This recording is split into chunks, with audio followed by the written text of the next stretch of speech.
Chuck Todd is moderator of Meet the Press. Chuck, good morning. Good to see you as always. Good morning, Let's start with the big missile test out of North Korea. President Trump relatively subdued last night in that press conference called late with Prime Minister Abe, saying basically only that he supports Japan.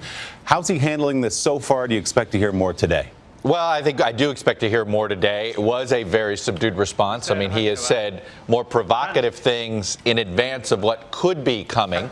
Look, North Korea was one of the first warnings he got as president-elect. That first meeting with President Obama that they had in the Oval Office, where you saw, that was among the biggest warnings he was getting is, hey, North Korea is going to test you and likely test you early.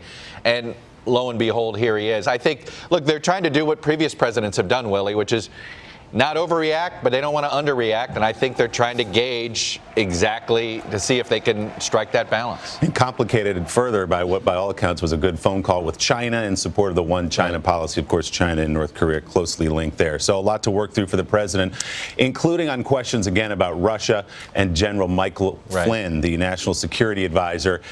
Does Michael Flynn survive this? We've got Nancy Pelosi tweeting today that he should be suspended, that his national security clearance should be revoked.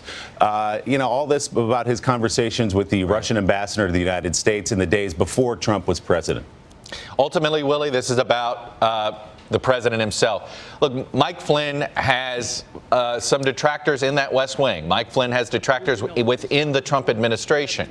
If there were some sort of vote about whether he stays or goes in the West Wing, I think he would go.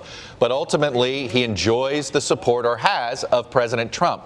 I think it's very significant, Willie, that the president, when he was asked about the Mike Flynn controversy on Air Force One on Friday night, somehow said, oh, I got to read up on that story. As you and I both know, he is a voracious consumer of the media. He knew this story was percolating all day, but he did not provide either a defense or attack the premise of the story. And if you're Mike Flynn, you got to be nervous about that, because I do think this: if he indeed misled Vice President Pence, that might have to be a fireable offense if you're President Trump. Right, that might be the offense more than what he actually did in talking to the ambassador of Russia. Boy, we could tick off however many topics you want to talk about Trump this week, but I want to move to the immigration order. Obviously another blow for President Trump in court this week. What's the future of this thing? The reporting now is that he's going to go back and recraft this in the West Wing and make it more palatable.